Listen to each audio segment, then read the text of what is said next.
Olá, pessoal.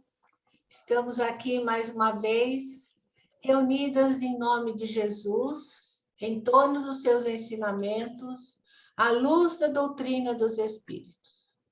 Hoje iniciaremos capítulo novo, capítulo 16. Não se pode servir a Deus e a Mamon. Mamon, na antiguidade, era o representante da riqueza, do dinheiro, do poder, né? Então, são palavras do Cristo, não se pode servir a Deus e a Mamon. E o próprio Kardec inicia o capítulo com 6 passagens de Jesus que não dá para a gente deixar passar. Então, nós temos que ler essas 6 passagens. Então, vamos começar com a Neiva. Neiva, liga o seu microfone e começa a ler A Salvação dos Ricos. 1 e 2. Salvação dos ricos. Ninguém pode servir a 2 senhores, porque ou odiará um e amará o outro, ou se afeiçoará a um e desprezará o outro. Não podeis servir ao mesmo tempo a Deus e a Mamon. São Lucas, capítulo 16, versículo 13. Continua. Então, um jovem se aproximou dele e lhe disse: Bom mestre, o que é preciso que eu faça para adquirir a vida eterna? Jesus lhe respondeu: Por que me chamais bom? Só Deus é bom. Se quereis entrar na vida, guardai os mandamentos. Quais mandamentos? Disse-lhe. Jesus lhe disse: Não matareis, não cometereis adultério, não furtareis, não direis falso testemunho, honrai a vosso pai e a vossa mãe, e amai o vosso próximo como a vós mesmos. O jovem lhe respondeu: Tenho guardado todos esses mandamentos desde a minha juventude. Que me falta ainda? Jesus lhe disse: Se quereis ser perfeito, ide, vendei o que tendes e dai-o aos pobres, e tereis um tesouro no céu. Depois vinde e me segui.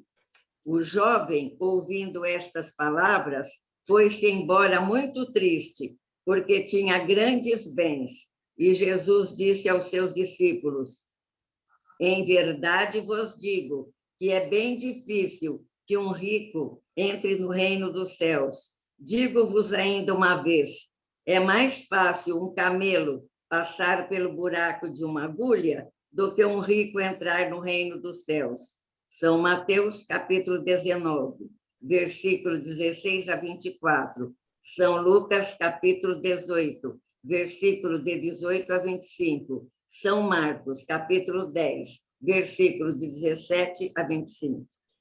Neiva, você tem uma nota no fim? Tem uma nota. Então, lê. Tem uma nota. Número 1.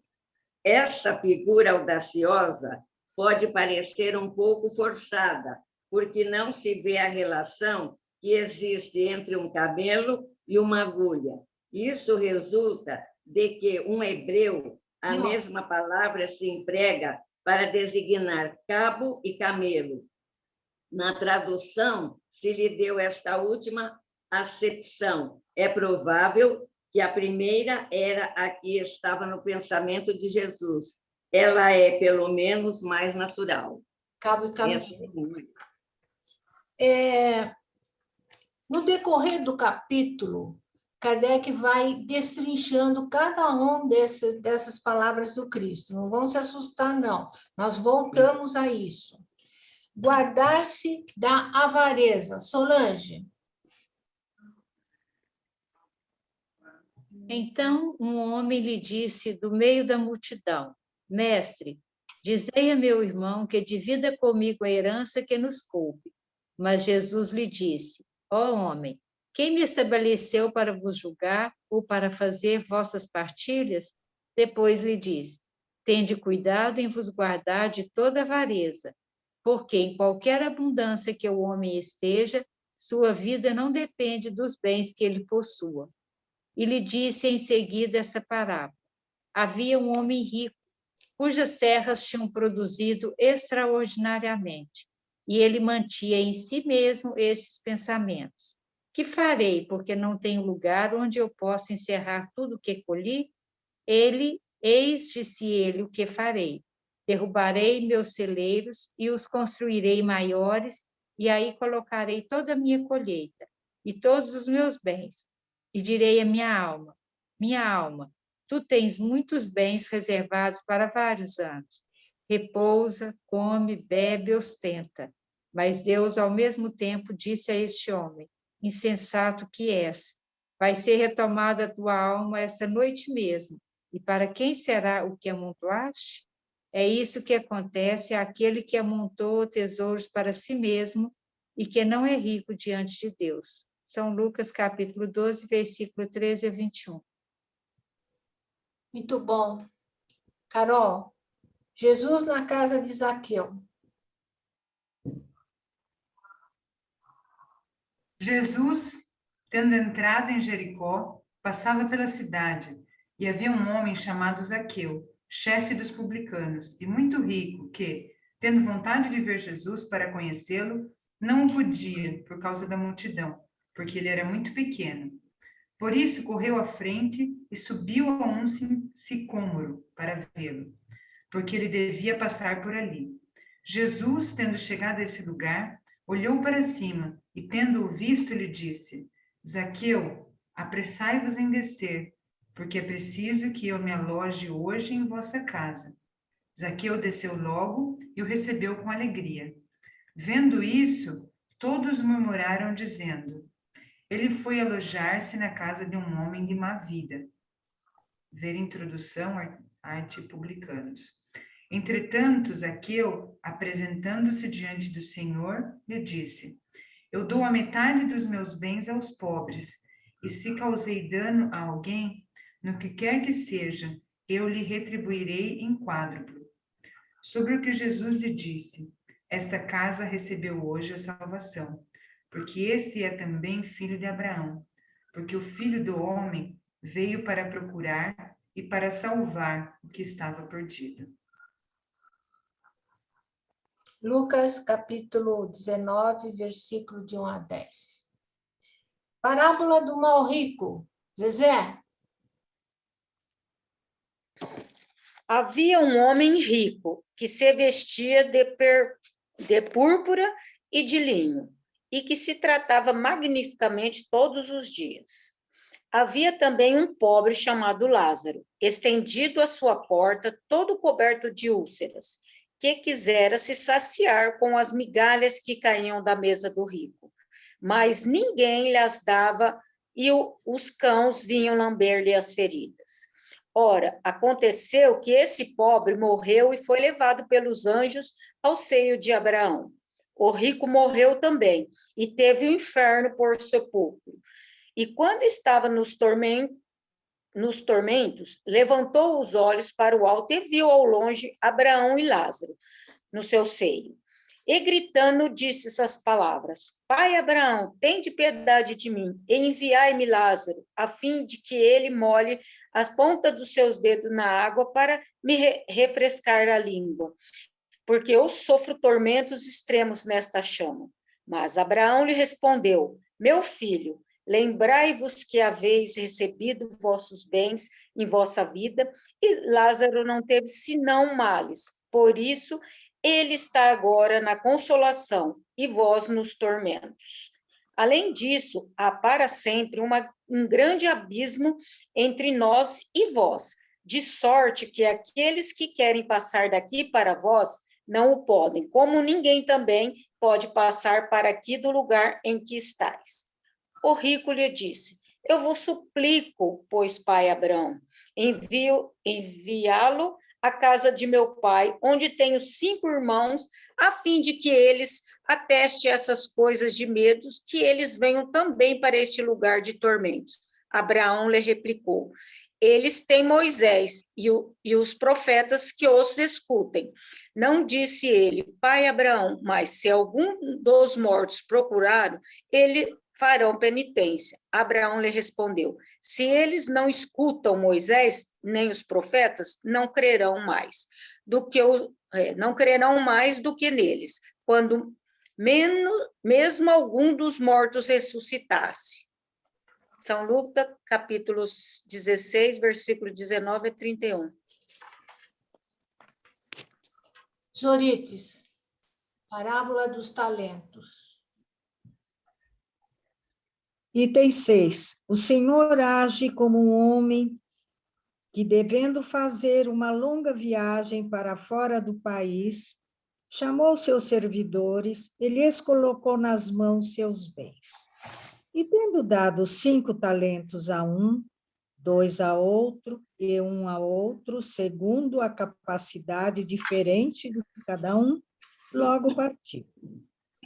Aquele, pois, que tinha recebido 5 talentos, foi-se embora, negociou com seu dinheiro e ganhou 5 outros. Aquele que havia recebido 2, ganhou da mesma forma outros 2. Mas aquele que não havia recebido senão 1, foi cavar na terra e aí escondeu o dinheiro do seu senhor. Muito tempo depois, o senhor desses servidores, tendo retornado, pediu-lhes conta.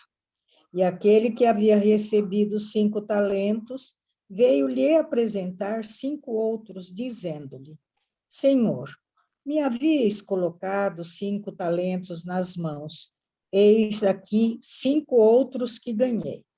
Seu senhor lhe respondeu: bom e fiel servidor, porque fostes fiel em pouca coisa, eu vos estabelecerei sobre muitas outras. Entrai no gozo do vosso Senhor. Aquele que havia recebido 2 talentos, veio logo se apresentar a ele, dizendo-lhe: Senhor, me havíeis colocado 2 talentos nas mãos, eis aqui 2 outros que ganhei. Seu senhor lhe respondeu: bom e fiel servidor, porque fostes fiel em pouca coisa, desculpe eu repetir, sobre muitas outras, entrai no gozo do vosso Senhor. Aquele que não havia senão 1 talento, veio em seguida e lhe disse: Senhor, sei que sois um homem duro, que ceifais onde não haveis semeado, e colheis onde nada haveis empregado. Por isso, como eu o temia, escondi vosso talento na terra. Ei-lo, restituo o que é vosso. Mas seu senhor lhe respondeu: servidor mau e preguiçoso, sabias que ceifo onde não semeei, e que colho onde nada empreguei? Devíeis, pois, colocar meu dinheiro nas mãos dos banqueiros, a fim de que no meu retorno eu retirasse com juro o que era meu. Que se lhe tire, pois, o talento que tem, e dei-no àquele que tem 10 talentos, porquanto dar-se-á a todos aqueles que já têm, e eles serão acumulados de bens.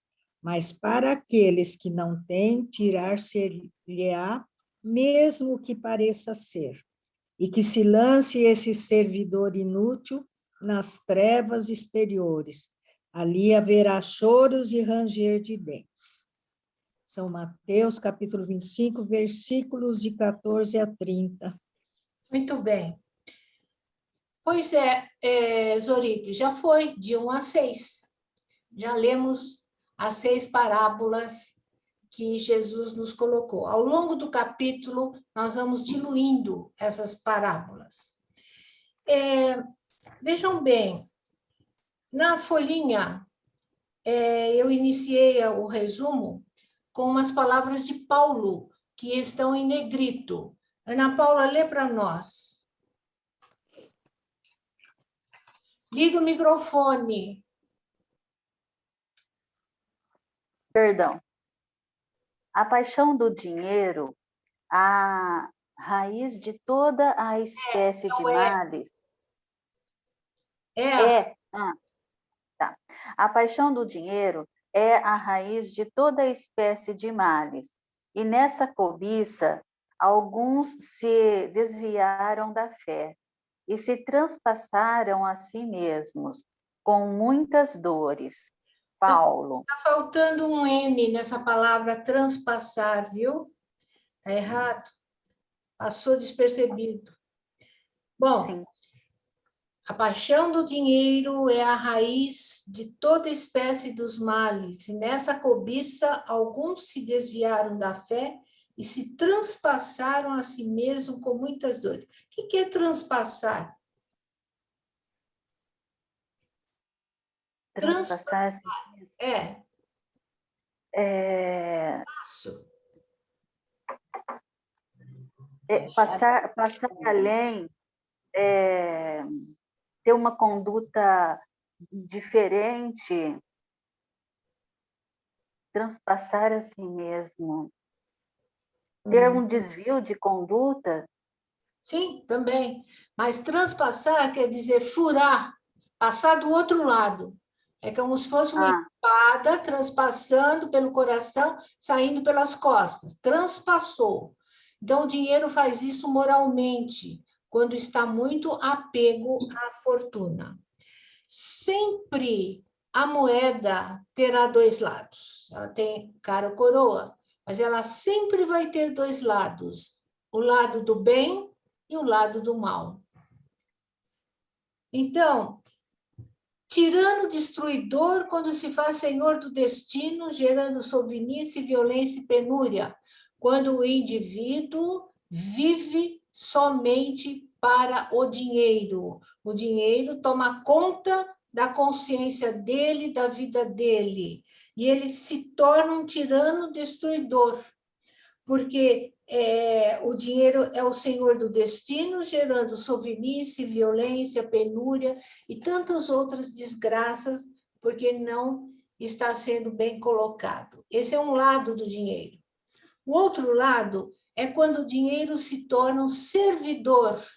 Ele é servo precioso quando dirigido na sementeira do bem, gerando trabalho, educação, prosperidade. Olha que maravilha! Essa é a finalidade da riqueza no planeta. Essa é a finalidade do dinheiro no planeta, para fazer bem ao próximo. Olha quanto progresso seria feito se todos se empenhassem em ajudar a sociedade.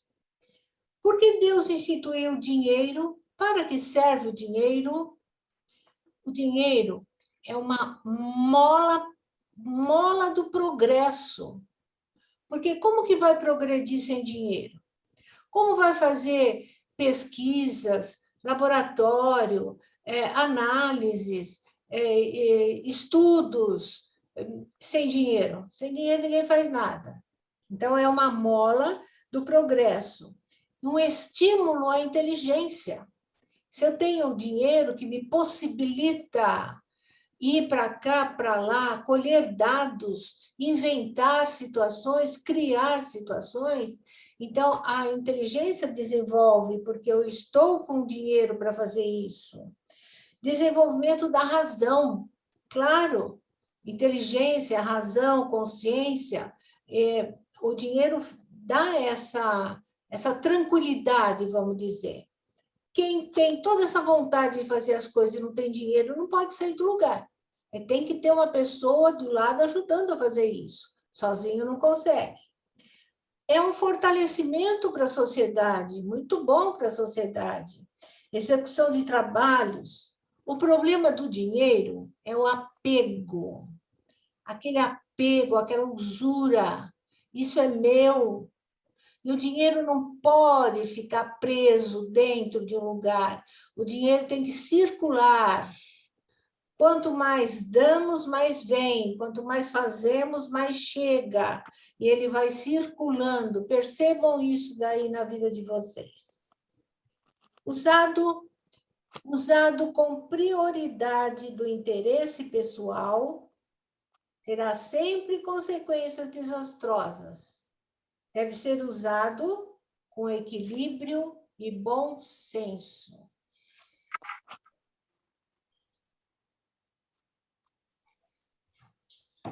Kardec, em toda a codificação, ele nunca parou de falar na importância que é da razão e da lógica. Aqui é equilíbrio e bom senso, não deixa de ser diferente. Em todas as situações, equilíbrio e bom senso. Então, o dinheiro sendo bem usado, progresso virá. Não importa o quanto nós temos. Uns têm milhões, outros têm milhares, outros têm 1000, outros têm alguns centavos. Mas o que nós temos que fazer com que ele progrida, com que ele aumente, seja no que for. Então, nós temos que trabalhar essa parte. Até aí, alguém quer colocar alguma coisa? Eu tenho uma dúvida. Carmen, eu tenho uma dúvida. A pessoa que é extremamente avarenta mesmo, essa é uma característica logo muito mais materialista. Será que ela traz isso já de outras existências e vem sendo colocada à prova para tentar se libertar dessa característica negativa? É dessa forma? Com certeza, Gandolf, com certeza. É um vício que ela traz com ela, é um defeito moral, vem na bagagem, ela não consegue superar isso daí. É a ganância, a avareza, tudo que os outros têm, ela também quer ter. Compra, compra, compra. E é uma prova, sim, ela vem com essa prova para ver se consegue superar isso daí.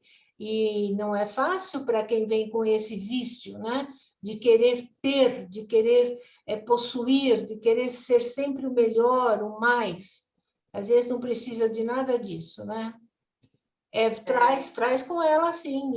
E aqui na existência, ela tem que eliminar isso aí, tem que extirpar isso daí, que é um defeito muito grande. Ok, obrigada. Clareou? Sim. Alguém mais? Nós temos embaixo na folhinha umas ideias básicas, tá? Tanto a riqueza quanto a pobreza, é Deus que providencia isso para os encarnados. E vem como prova ou expiação. Essa encarnação você vai provar a pobreza. Nessa você vai provar a riqueza. E nós temos que passar por todas. Então, são experiências ou testes bem diferenciados.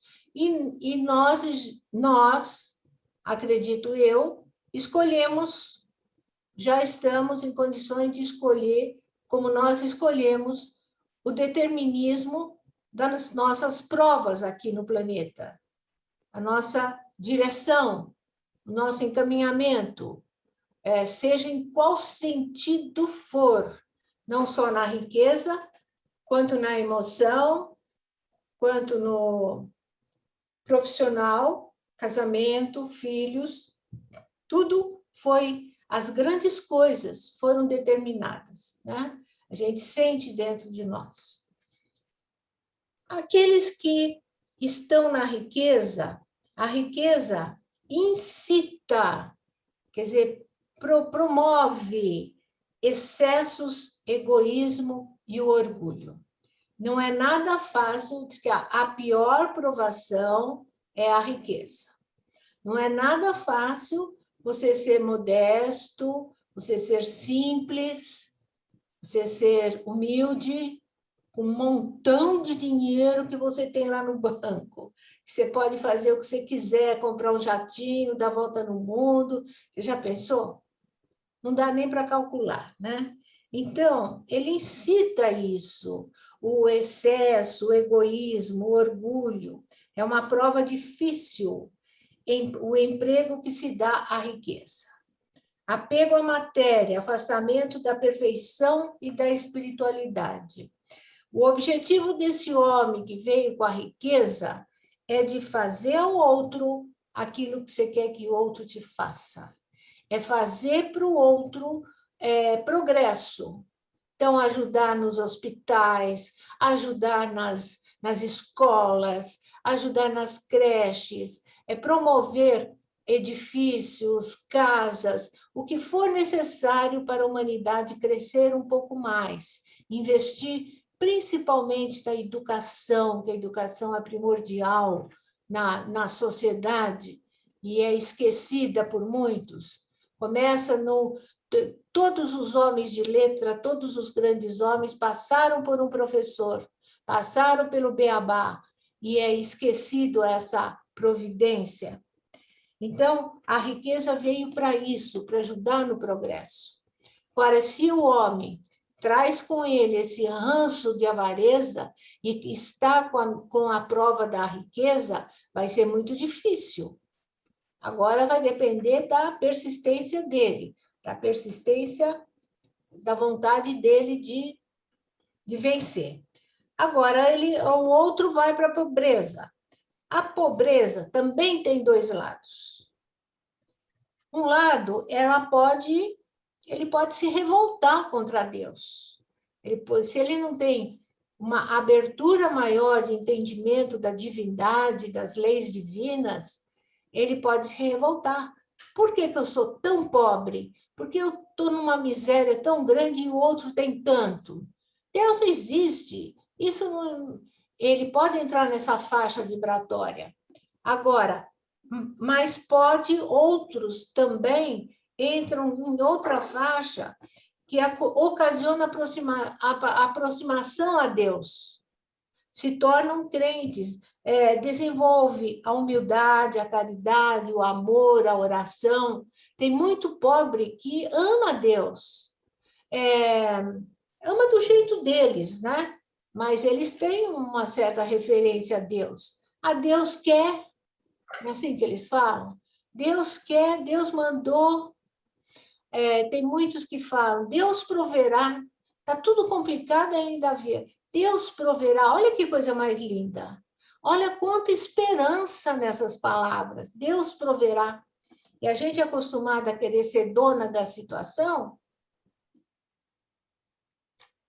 fica até meio encabulada, né? Que uma que não tem nada e a coisa está feia e ela ainda fala, Deus proverá, e a gente que tem, que pode, não está conseguindo resolver como é que vai ser lá,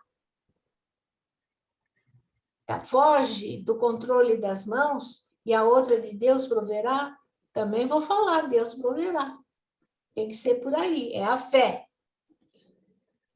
A maioria transita em estágios intermediários visando o progresso espiritual. Acreditamos que nós estamos, nosso grupo, nossa faixa vibratória, nossas famílias, né? Não somos milionários, também não somos paupérrimos, estamos numa mediana condição.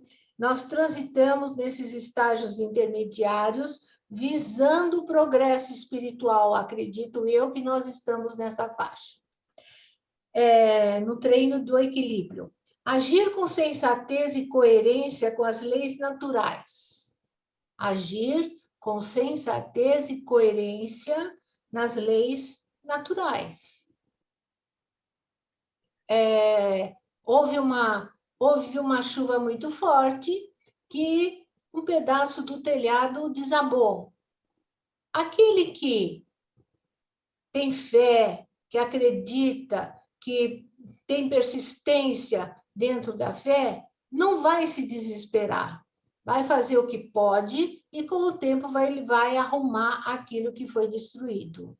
Agora, já o outro que não tem fé, que não tem persistência, vai cair em desespero, vai gritar e arrebentar, e é capaz de arrebentar o resto da casa e fazer um rebuliço danado. Não tem fé. São todas situações de prova para nós, de testemunho, para ver como é que nós estamos em relação à divindade. E os espíritos superiores estão todos nos observando. E, de acordo com as nossas atitudes, atraímos para nós os nossos amigos espirituais, sejam do bem ou não, depende de nós. Então, quanto mais nós tivermos otimismo, esperança, vontade e arregaçar a manga e trabalhar, mais força nós vamos ter. Mais amigos desse lado vão nos ajudar. Eles nos ajudam com ideias, com esperança, com vontade. Importante.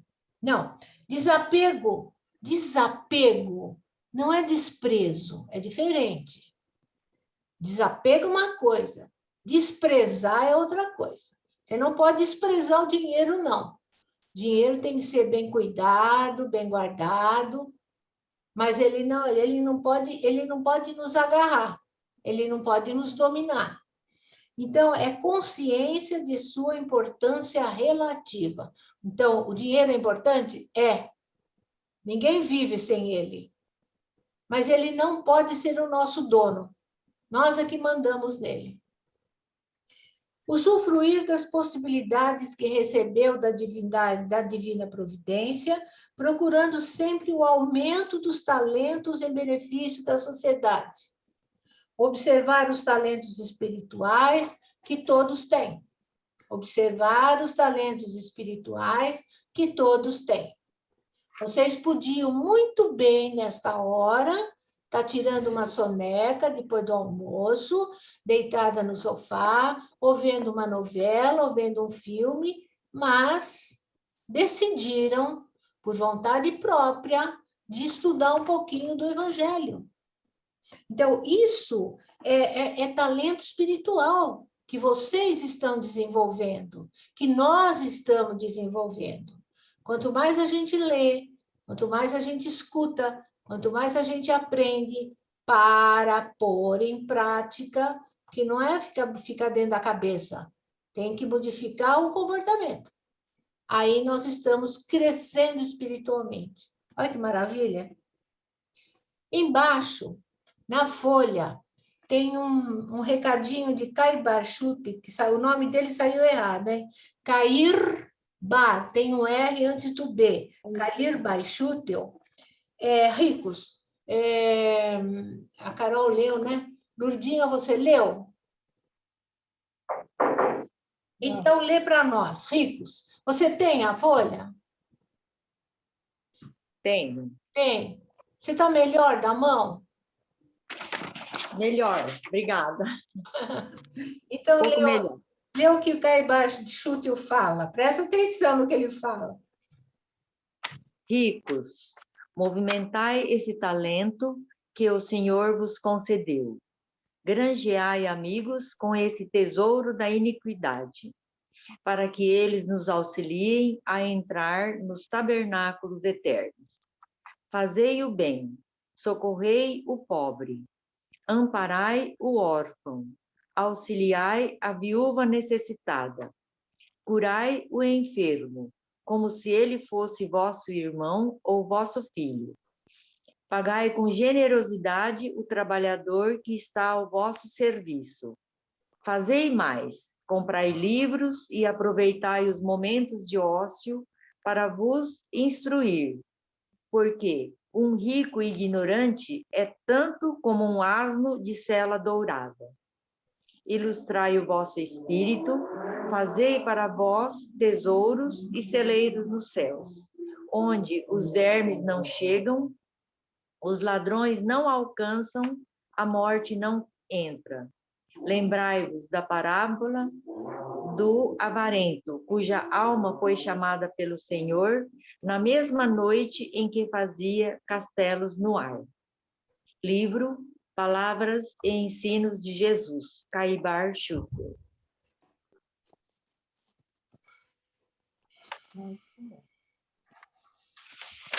Você viu como é que ele coloca aqui? O rico ignorante é tanto como um asno de estela dourada.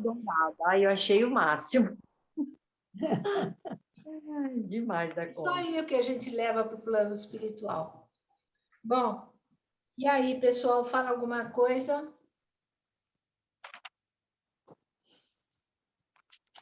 É quietinha, Dalva?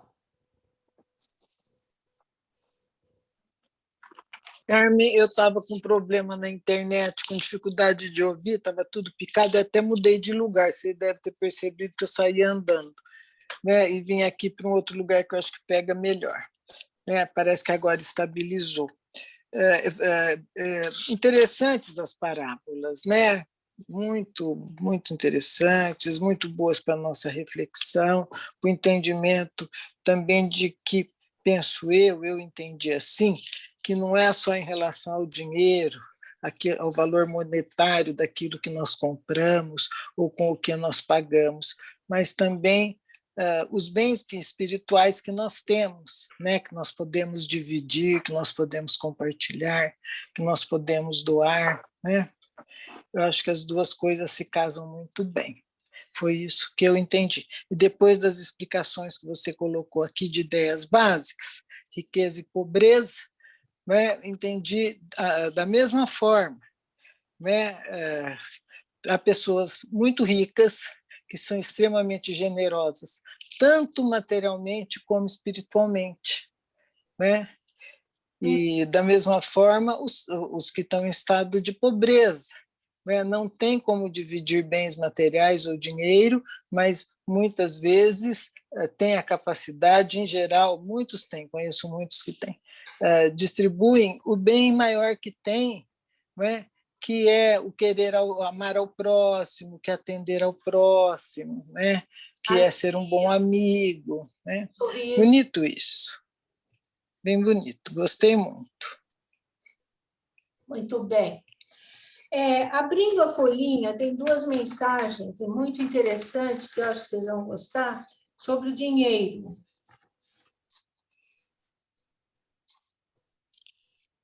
Eu não posso pedir. Espera lá. Ana Paula já leu, a Gandolfi leu, Maria Dalva não leu, né?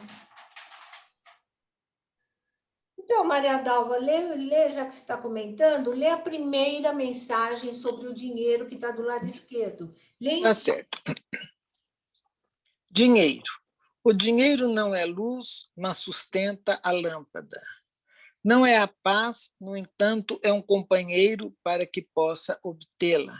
Não é calor, contudo, adquire agasalho.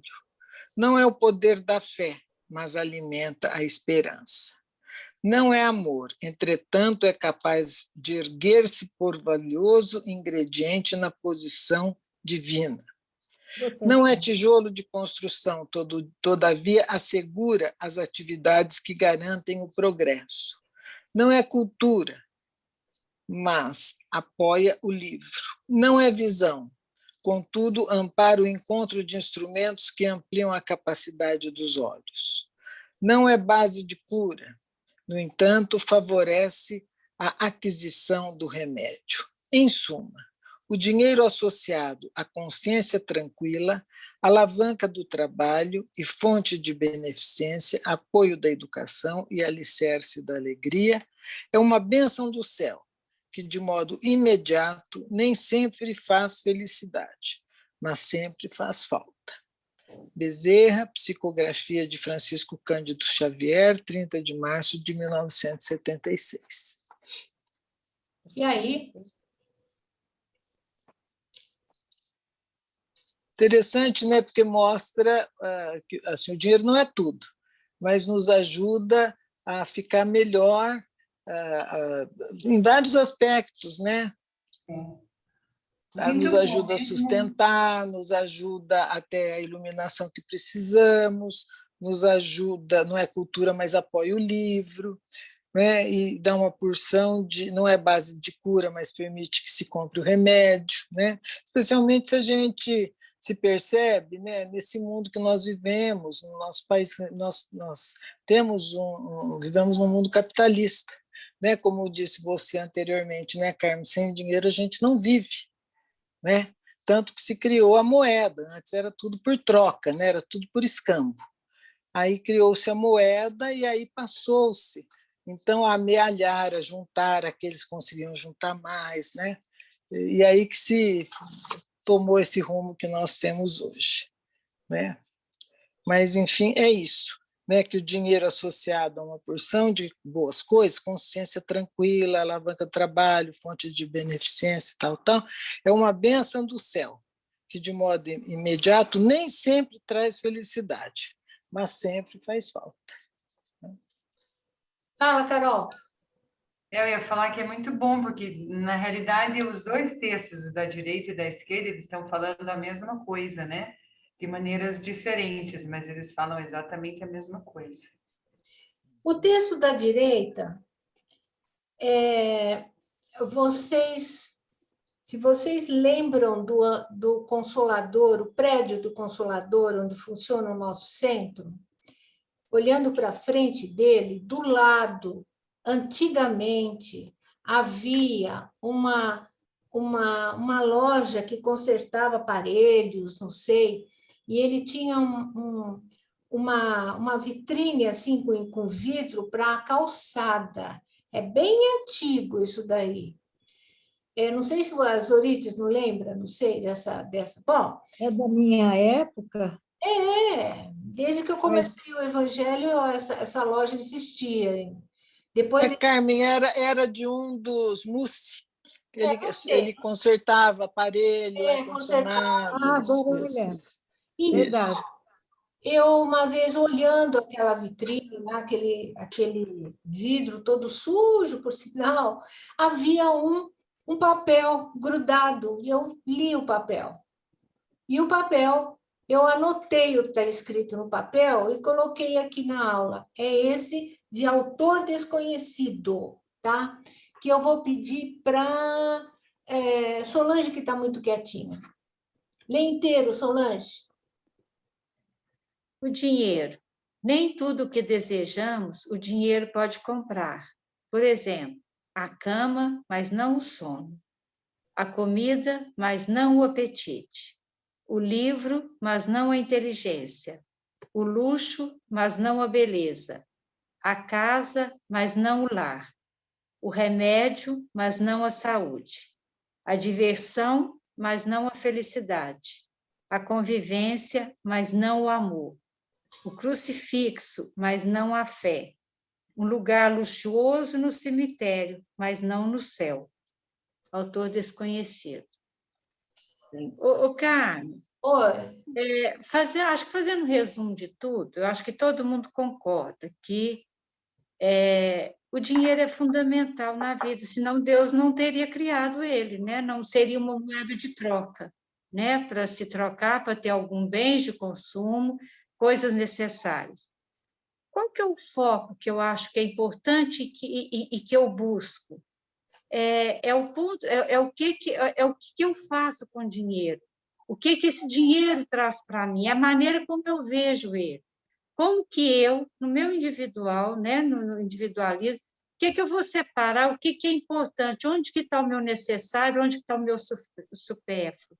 O que eu posso fazer? Qual é a energia minha, de dentro de mim, que eu posso pôr nesse dinheiro e que esse dinheiro pode ser favorecido para que possa multiplicar para um monte de coisas boas em boas ações. E eu acho que caiu muito bem esse tema no nosso estudo, porque a gente está vivendo uma época onde se está precisando de dinheiro para várias ações sociais, porque a gente está vendo uma série de pessoas, né, com essa pandemia, pessoas perdendo emprego, pessoas que têm muito dinheiro e que não conseguem uma vaga no hospital muitas vezes, né? Então, assim, eu acho que caiu muito no momento que a gente está vivendo. Tudo que existe no mundo, eu acho que é importante, porque Deus permitiu que tenha. O que é importante é como a gente lida com esses recursos. O que a gente disponibiliza, o que a gente aprendeu do Evangelho. Como que a gente se relaciona com essas coisas que a gente tem. tudo que a gente tem é aquilo que a gente precisa para aprender. Provas da riqueza ou da pobreza, né? E as pessoas que estão no intermediário nem são ricos para pegar um jatinho e nem pobres, às vezes, para depender, né, de um recurso. Mas a gente, nesse intermédio, a gente tem muita coisa para a gente avaliar, né? Exatamente em tema. A gente não tem milhões para distribuir, né? Mas a gente tem que lidar para a gente também não ser avaro, falar assim, mas eu preciso de guardar muito, né? Eu preciso do futuro. Então, a gente tem que achar um meio termo, um equilíbrio, que é tudo que o Evangelho traz para a gente, da disciplina, do equilíbrio, da reforma, né, íntima que a gente tem que fazer da gente. Então, todo o foco volta para a gente de novo, de como que a gente está vendo o mundo e como que a gente está vivendo nele e pegando essas lições e aprendendo. Né? Que ele é importante, ele é, mas o que é mais importante é como eu trato ele, é o que eu faço dele, qual é a energia minha que eu ponho nele, o que eu posso fazer, mesmo que seja um pouco que eu tenho, o que eu posso melhorar com isso? Então, assim, eu acho que é importante pensar sobre isso. E o que nós usaríamos? Usaríamos para enfrentar essa situação que você acabou de colocar. Porque se nós olharmos de um lado e vermos a miséria do mundo, nós também vamos ficar míseros, porque vamos doar tudo que temos. Mas não é isso que Deus quer de nós. A gente tem que multiplicar os talentos. Então, temos que ser providentes e previdentes. Com certeza. Reservar um tanto para providências futuras. Nós não podemos... E é isso que a gente fala, é o equilíbrio, é a maneira como que eu vou lidar com tudo isso internamente, nem depois não ser, sabe, para ter um equilíbrio e achar assim, qual que é a mensagem? Exato. Amar ao próximo como a si mesmo, fazer para o outro o que você gostaria que fizesse. Então, assim, o que passa, até que ponto que eu estou guardando para mim, até que ponto que eu estou deixando de fazer por outro. Então, assim, no fundo, você volta para o estudo de si mesmo. O que você faz? É preciso de ter amor, é preciso sabe, de ter humildade, de saber separar. É todo o evangelho. Evangelho puro no dia a dia nosso. Se a gente não pode, não pode comprar um monte de cestas básicas e distribuir para o pessoal que está com fome, mas a gente pode se associar a alguma associação que faz isso. Então, vamos contribuir com mais um pouco para que aquela associação nunca falte, que possa continuar distribuindo as cestas básicas. Então, essa a nossa ajuda, ótimo, excelente. Não vai nos deixar faltando, vai nos deixar... Esse é o equilíbrio. Nós temos que ter o necessário. Para que nós vamos ter uma despensa repleta e daqui a pouco está tudo bichado? Não, isso não. Nós não vamos deixar a comida bichar. Então, nós vamos fazer o meio termo. Vamos ajudar no que for necessário. Não dá para eu ir costurar? Colaboro com a associação para que providencie os tecidos e o que for necessário para que costureiras façam. E assim a gente vai distribuindo o que a gente pode distribuir da melhor maneira possível. Nós não vamos deixar faltar para os nossos filhos, faltar em casa, que aí é falta de caridade para com os que estão em casa. Mas nós podemos dividir entre todos alguma coisinha. Então, é o equilíbrio em todas as situações. Eu não sei se por aí vocês conhecem, mas aqui, na minha infância, dos meus pais, tios, pessoal antigo, eu sempre escutei muito que o pouco com Deus é muito. Então, o pouquinho que você faz, né? E eu já comentei isso, é aquela, quem multiplica é Deus, a gente dá o pouco que a gente tem, né? E o resto a gente deixa nas mãos dele.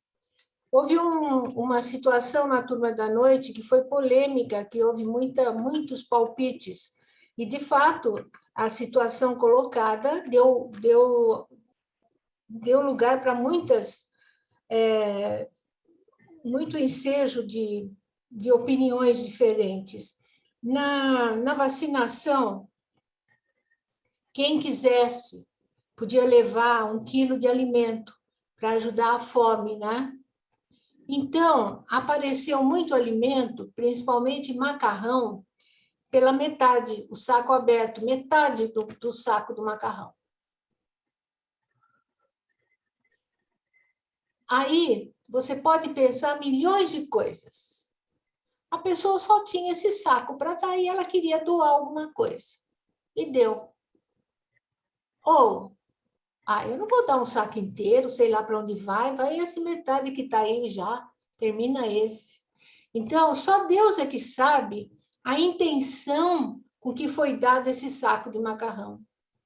Se ele foi dado com carinho, com amor, com aquela acepção de valor, eu vou saciar a fome de alguém com essa metade de macarrão, pode ter certeza que ele não vai bichar.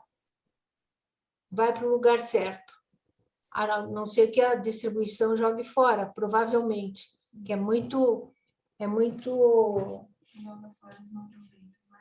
difícil isso daí, né? Mas a intenção com que foi dada é que vai pesar na nossa balança. Né? Então, é polêmico. Como vai dar um meio saco de macarrão? E assim nós estamos. Foram vários. Né? Foram vários. Foram toneladas, me falaram. Agora não sei. Mas... Ô, Carmen, há também situação em que a pessoa doa coisas todas vencidas. Olha lá, todas vencidas. Tudo vencido. Foram toneladas. Gente, eu até não acredito que tenha sido muito frequente alguém dando metade de um saco de macarrão. Pode ter acontecido, né? O dia que eu fui, que eu levei minha doação, tinha as pessoas descendo, não eram muitos que desciam o que tinham levado, não. Na minha frente mesmo teve um caso bem interessante da pessoa que não levou, estava com um super carro, uma Mercedes, tinha até uma plaquinha de exibicionismo italiana. Quando desceu, eu vi quem era, tirou foto, postou, né? E não abriu a outra porta para dar contribuição. Mas isso é dele, né? Dessa pessoa e tudo. Agora, a gente já recebeu coisas vencidas. Do jeito que chegou, nós fomos fazer a triagem, né, lá no centro, e tudo era vencido, com exceção de um pacote de macarrão e mais 1 ou 2 itens, né, que até, enfim, né, e aquele dia fiquei muito chateada, sabe? Nos deu uma coisa que nós não podemos nem jogar no lixo ali, precisou ser recolhido, né, por uma outra pessoa para descartar, porque se põe no lixo do centro, se põe no lixo do albergue, né, fica né, mal interpretado eventualmente, né? Mas uma coisa assim, e não foi uma vez só, já aconteceu um outro episódio também muito desagradável. Mas a gente pensa, o que a pessoa, qual era a intenção? Será que ela tinha dó, ela própria, de jogar fora? Será que ela estava passando para nós esse trabalho? Não julguei. Né? Não julguei. Só sei que chegou lá. Chegou lá. Mas a gente não sabe qual era a intenção. Se a pessoa estava apegada, apegadíssima, né? Ela vai responder esse ato. Uma pena. Uma pena. Né? Uma pena. Não nós. Bom, você viu, Zorites? Deu para falar os 6 itens do Evangelho, você estava preocupada. Semana que vem entraremos utilidade providencial da fortuna, provas da riqueza e da miséria, o 7. Muito obrigada pela atenção, muito obrigada pelo posicionamento de vocês e espero vocês semana que vem. Obrigada a você. Então, um beijo, um abraço na Vivi e em todos os seus, muita saúde, viu? Para todos. Muito obrigada para todos.